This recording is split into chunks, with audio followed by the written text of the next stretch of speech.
Okay, hello viewers, this is Brotherhood member Aurelius. Just going to do a commentary here on a 4v4 31k rules battle. I fought on a custom map. This was a game from about 2 months ago, March the 4th. According to my records.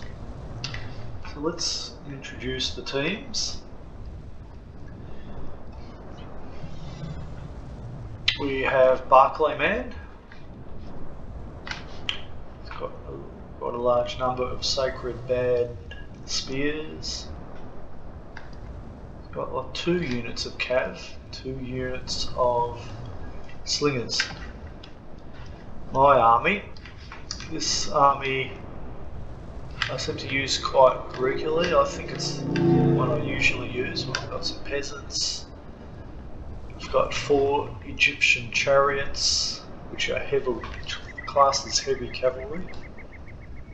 And I've got 2 chariot archers. The upgrades on my spears here.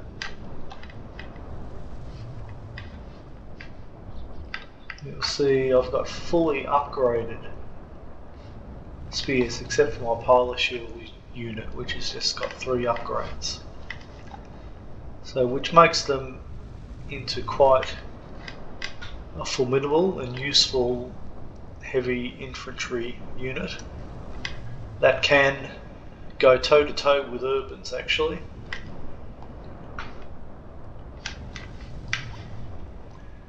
Okay, and I've got I think about 7 the Pharaoh Bowman archers with 7 upgrades. Oh look, that one's got 8. So some have got 7, some have got 8 upgrades. Okay, we have Earth here.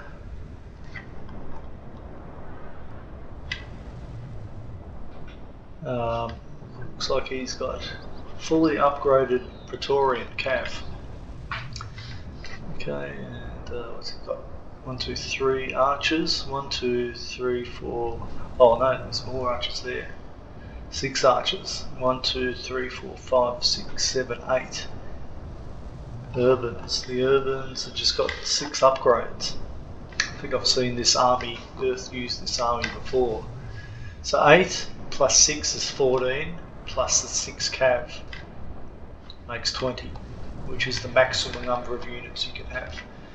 Here we've got Uther, he's got a silver shield unit. Let's have a look at his upgrades on his Cathage. He's got 7. 8 upgrade, or 9 upgrades, fully upgraded silver shield legionaries. And his Levy pikeman, 3 upgrades, so I guess that's going to be his polar shield. And he's got silver shields there with 7 upgrades.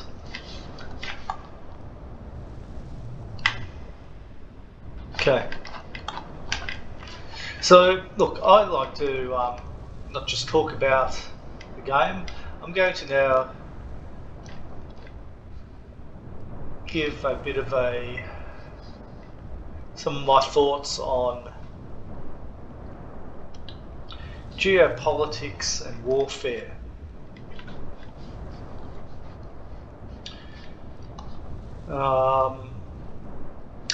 In particular the divide and conquer strategy that has been used very effectively in the Bible. There's a verse in Matthew or Mark, I forget now. The house divided cannot stand.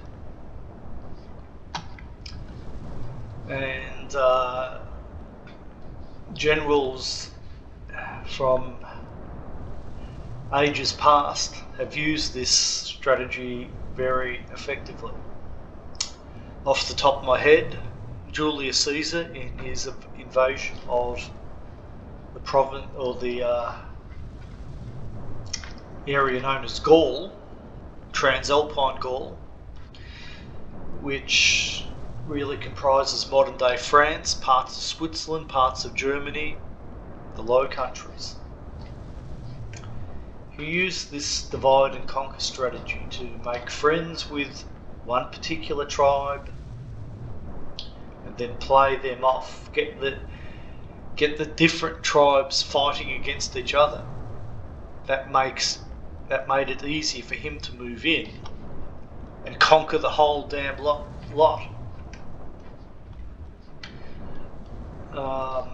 Pizarro, was it Pizarro? I forget now. Which was Cortez? Cortez was in. He conquered the Aztec Empire. Pizarro conquered the Incas. I think I've got that right. Correct me if I'm wrong.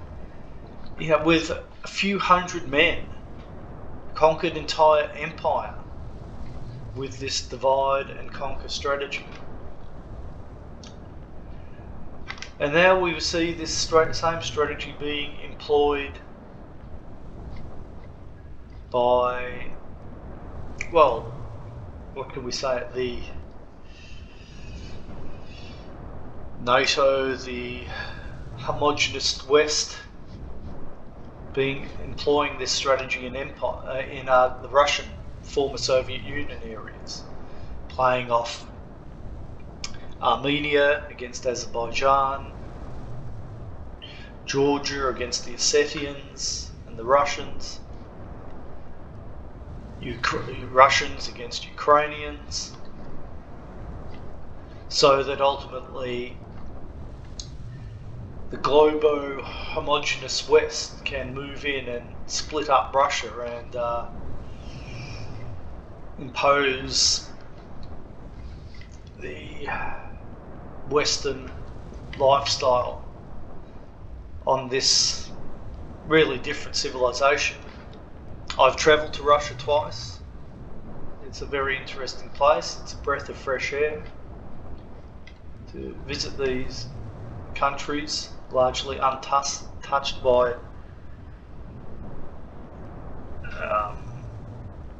modern forms of modernity. Where I'm referring to cultural aspects such as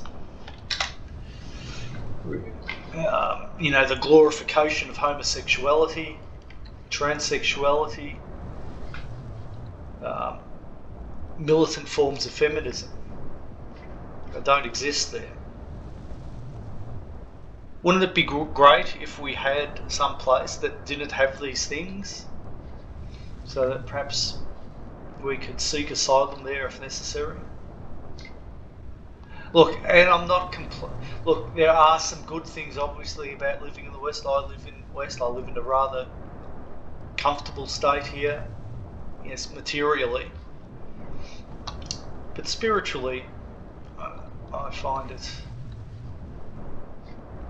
somewhat lacking.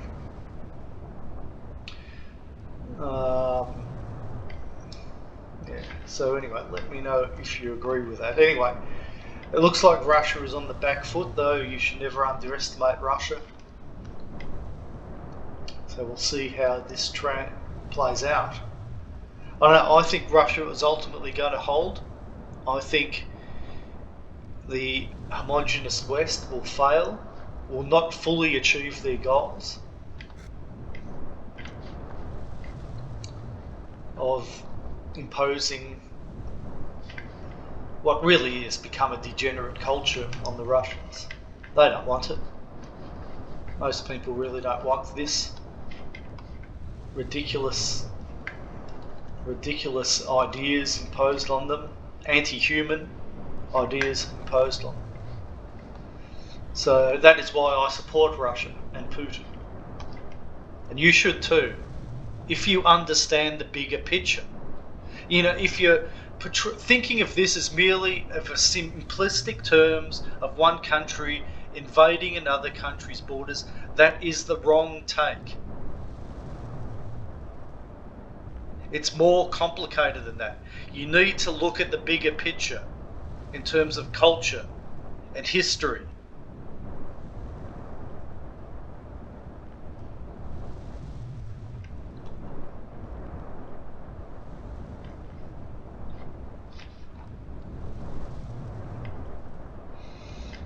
Ukraine has been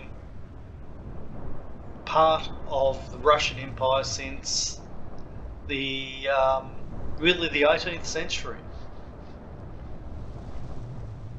and then it was part of the Soviet Union, which is the successor state of the Russian Empire. It really doesn't have much historical context at all as being an independent nation. So it is Russia's home turf. And if you take Russia, the Russian army on its home turf, then you get what you deserve. And that will be a lot of pain and suffering. Anyway, that concludes my commentary on the situation in the Ukraine. Now, but let's get back to the battle.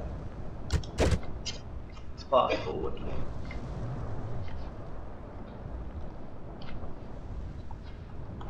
What have we got? So Uther does have some archers here. So he's got there's another unit fully upgraded. Silver Shielder.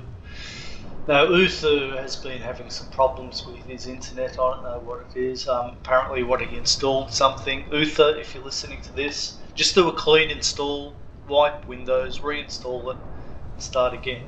Assuming that your computer is still not obsolete. Now these archers just have the 6 upgrades.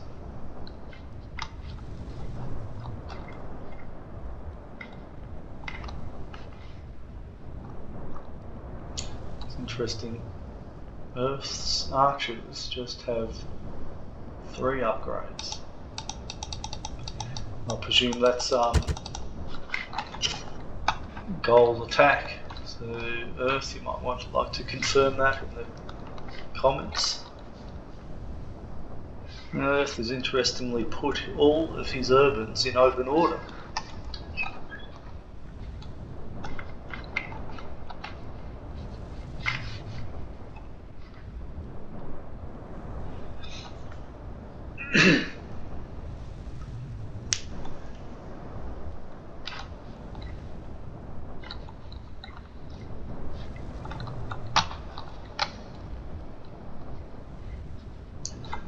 Let's just fast forward through this.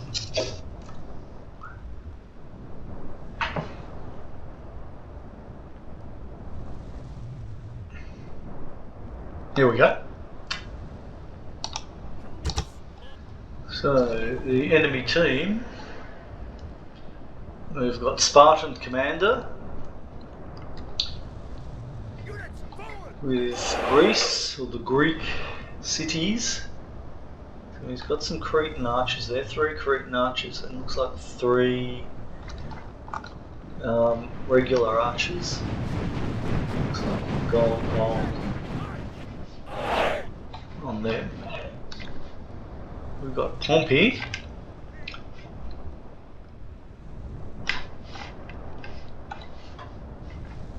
With Macedon. He's got 4 upgrades on his archers. And we've got here JGP with, interestingly, with Britania. Some head hurlers. Some head hurlers there, some chosen swordsmen. Heavy barbarian warlord chariots, and then we've got Crypto with Germania. So they've got 2 barbarian factions. It's always risky. Some screeching women there, which apparently provide morale. Women supposedly provide motivation for men.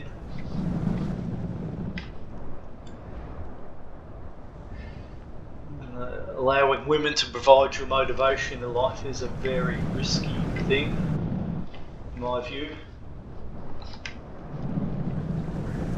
But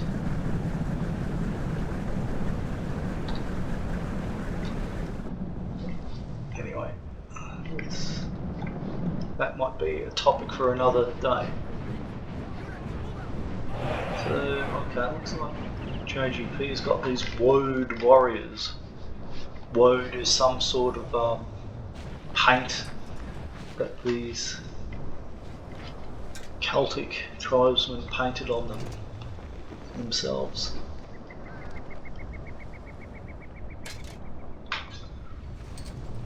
It looks like they're all tattooed. Not a fan of tattoos myself personally, but I think they're rather ugly, particularly on women.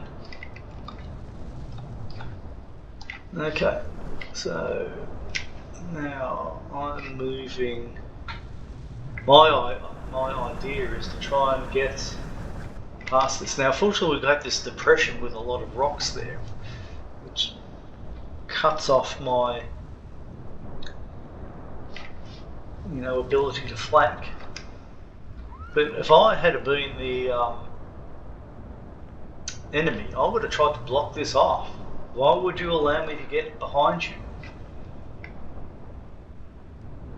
See? I think you need to explain yourself. Why wouldn't you position your pikes right there? There's no what. Okay, you are moving forward there. I would even go a bit further out. I guess you don't want to get shot.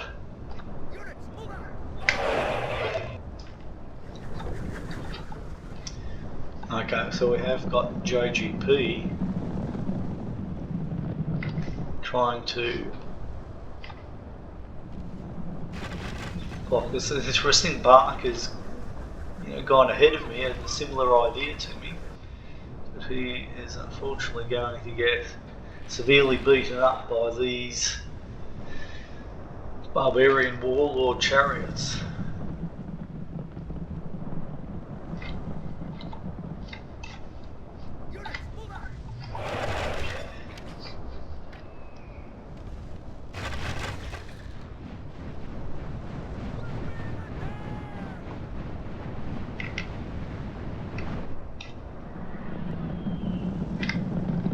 Now, I'm going to have a look at what's going over this side. So we've got Crypto with a barbarian warlord general unit hiding behind this rock. Not sure what his idea is there. We've got Earth, moved out to the flank as he is wont to do, which is quite a good strategy. And okay, and remember, Uther was way out on the right, but he's moved in a bit more centred. So that's good. He's moving his Cathage up, perhaps to help defend my archers. Now, these archers are going to be taking their toll on Pompey's pikes here. So interesting to see the enemy have allowed me to bring my archers in along the flank, and they're not doing anything about it.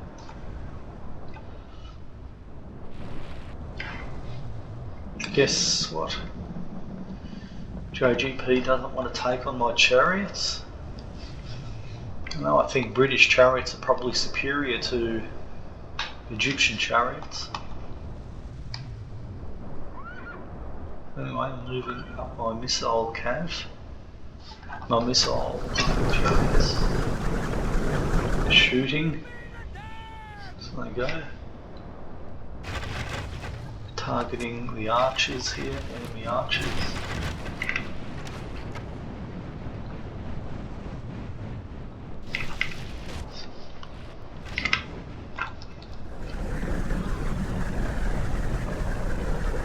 Still fresh. Archers are still fresh.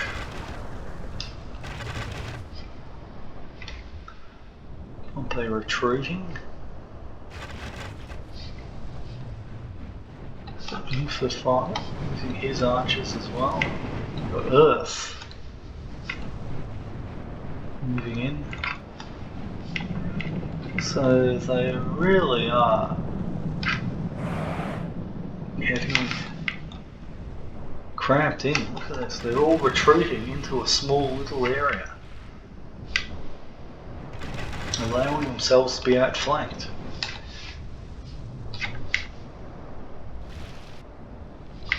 See all these archers, all these arrows. 57, 56, 55, 53, 62 there.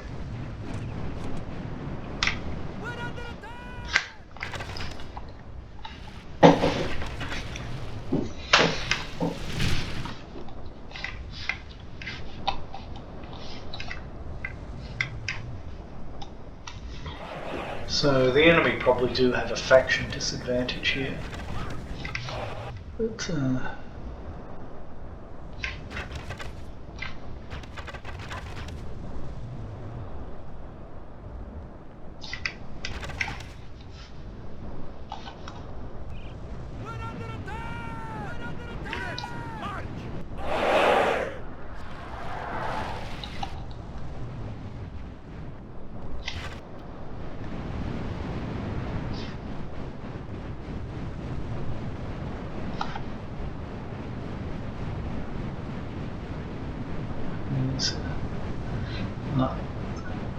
my archers are running out of the way. I've probably got them in skirmish mode. Oh, looky, they routed.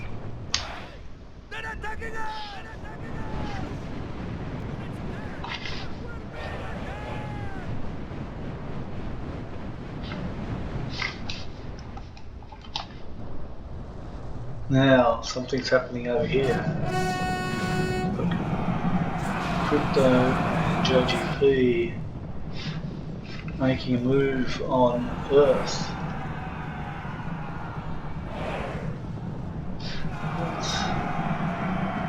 Looks like Earth is routing. The gods smile upon you today. But he did manage to take out a general. Okay, and Uther. This is a good move by Uther, supporting his ally there. Charging in those well upgraded Cathages into these chosen swordsmen have routed. So that 79 was the rout, but with this we've got heads coming in onto us, we've got chariots, we've got knight raiders, we've got berserkers coming in.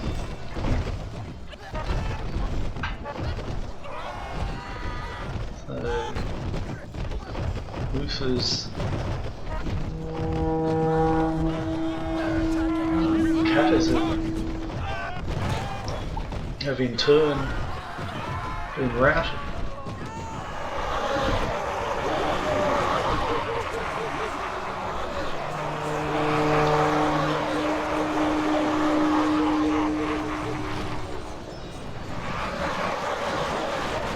What's this paused here? Oh no.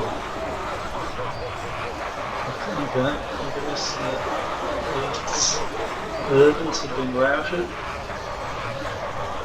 This unit, it's almost full capacity, but it's wavering, frightened by chariots. This one, 60. Its victory is almost a certainty. I guess that's because it's fighting these knight raiders. It's been steady, frightened by chariots. So, interesting, but that has given me, that because they've shifted their emphasis over to the left, that has allowed me to bring my chariots in, on the left, rather than the right.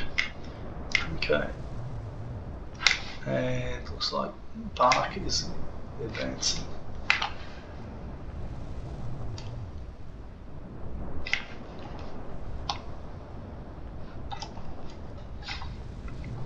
Okay, so let's watch this action with my chariots. Look at this. Bang. Those archers being flung up into the air by my chariots. But look, interestingly, they routed. The chariots routed.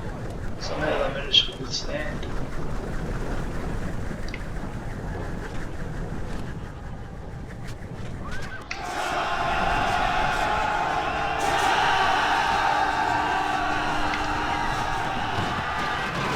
close up view here.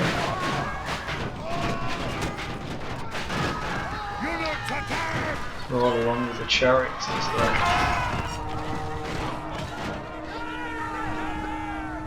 get a bit close to these pikes here, unfortunately, and lose a few chariots that way. You're not smart!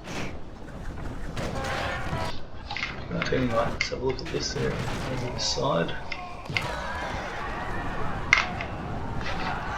I'm getting a lot of kills here.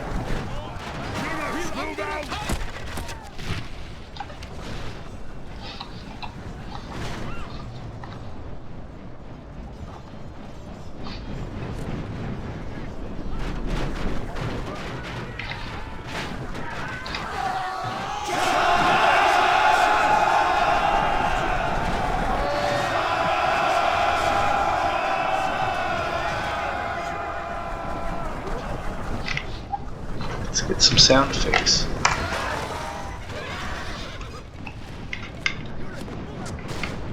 This general is the perfect enemy.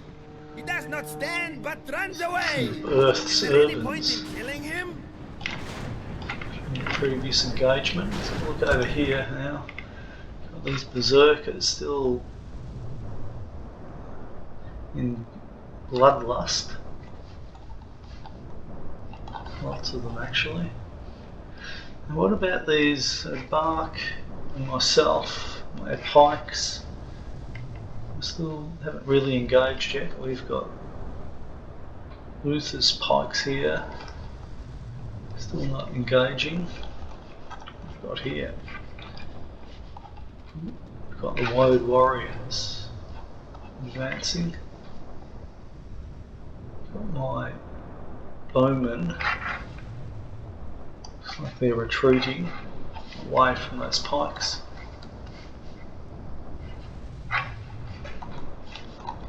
Some remnants of Earth's Cav and archers. Probably come back from routing. And some Gothic cavalry, so...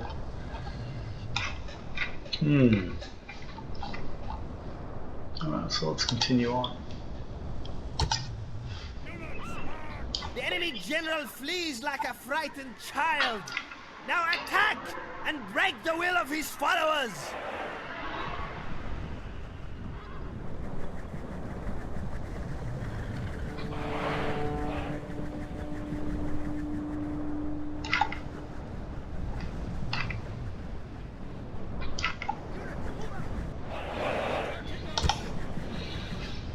So, I see retreating back. Looks like Pompey is moving in on Uther.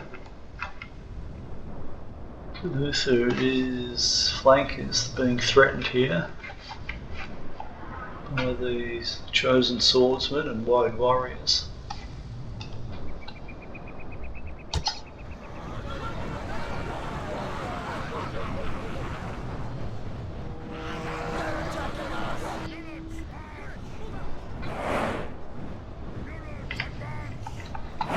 These berserkers coming in.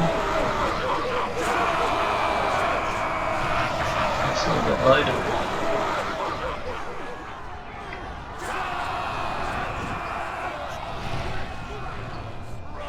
This general is the perfect enemy. He does not stand but runs away. Is there any point in killing him?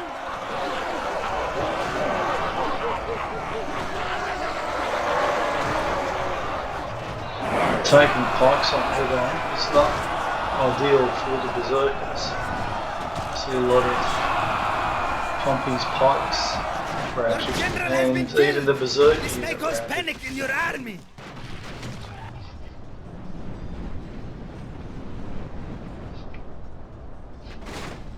The Silver Shield Legionaries ended up defending that flank, so interesting. Well, it's well played there by Uther. Now, SC's finally committed to. Now I've managed to go right behind him. We've got Pompey trying to intercept me. Got some head hurlers hurling in heads onto me.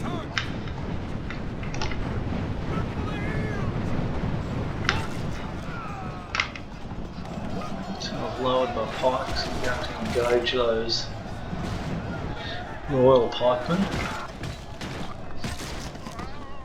Send this unit in to help Bark against Greek cities. It's a bit chaotic here. We've got more Royal Pikemen. Earth's Urbans in there. We've got Greeks promoted.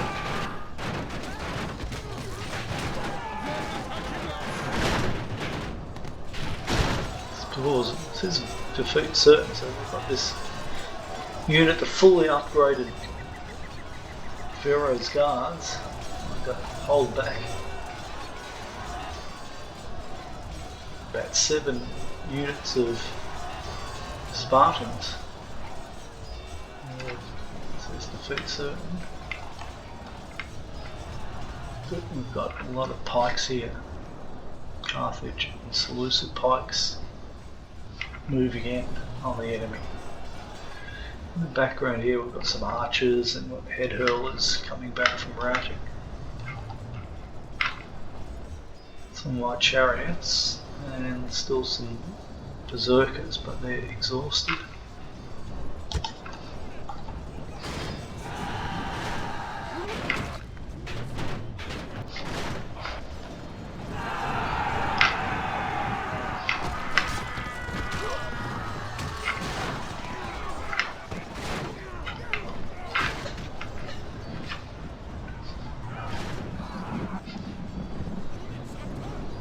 That unit is still holding its ground against all those Spartans.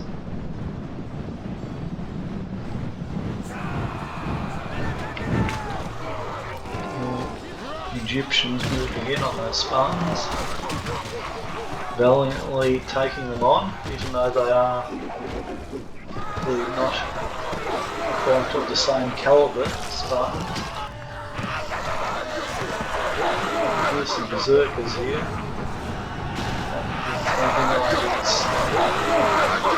Silver Shield Pikemen. Drive them from the battlefield! Getting exhausted. 4 left. This general is the perfect enemy. Pikes made short work of I those can't smile berserkers. upon you today. The enemy general has been killed and his men lose heart. Moving up some Pharaoh's bowmen, probably out of ammo. So I'm just sending them around the flank.